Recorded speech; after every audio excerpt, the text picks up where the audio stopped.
When Rockefeller or the Rothschilds want to buy land in Paraguay, they simply give themselves a $3 billion fake bank account, transfer the funds through the SWIFT system, and pay cash for real land. So they've basically stolen that land with an act of fraud. There are two really big predictors of revolutions. The first is the concentration of wealth, which compound interest does, which is why banks are evil. And the second is loss of faith in the legitimacy of the government. We're there. Okay? The US public has zero faith in the instruments of government at the state, national, and to some extent the local level. And the concentration of wealth is absurd. I mean, when the Koch brothers make $3 million an hour on interest, something is seriously wrong with how we're managing money. This is all a digital fabrication. But the bottom line here is that the banks have stolen $43 trillion. That's counting interest. Bonds issued by the Federal Reserve are fraudulent bonds. They're unconstitutional. They're technically illegal. ¿Acaso lo acontecido en Venezuela fue orquestado por los Rothschild o Rothschild?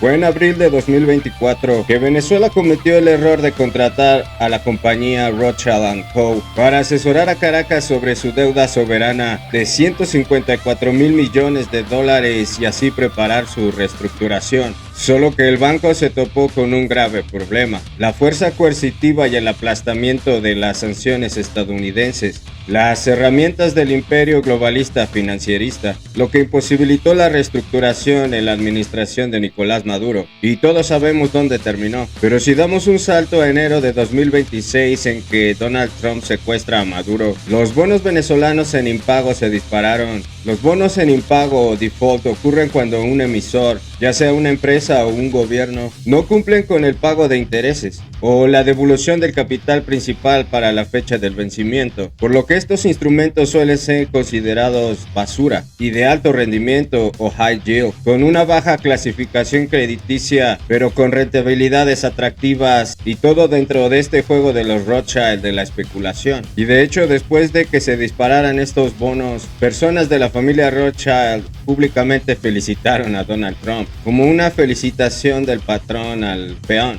And I just want to enjoy today and this week and this month and even the rest of this year savoring this moment. So I don't really think about the next step. This is a great achievement.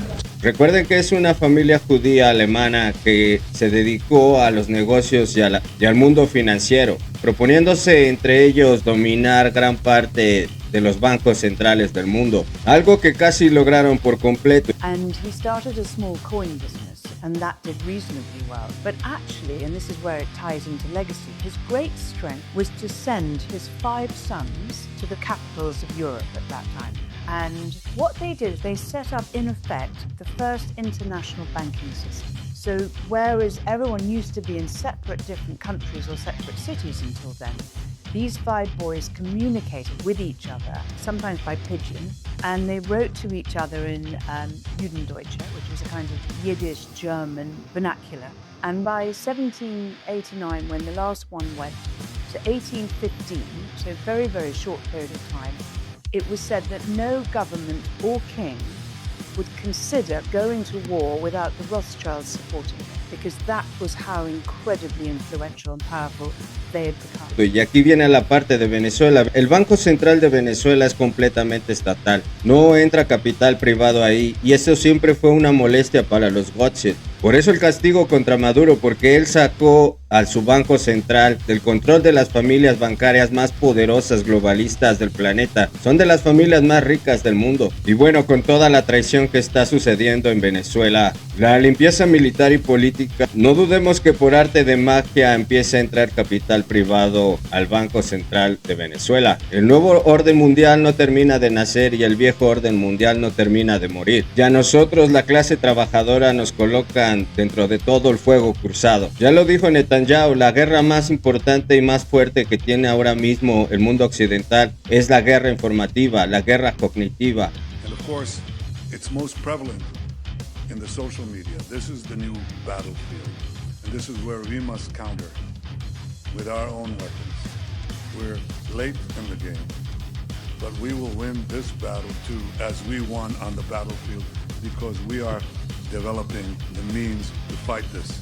not with cavalry against F-35s, with F-40s against F-35s. This is the next thing. Por eso es muy importante que tú te informes no solo de fuentes occidentales y que seas dialéctico y contrastes la información y te hagas tu propio criterio. La verdad y el conocimiento fidedigno es lo que nos hará realmente libre. Así que ya puedes dejar de llamar conspiranoia todo lo que ignoras. ¿Por qué no investigas sobre la familia Rothschild? Yo los veré en otro video. ¡Dios!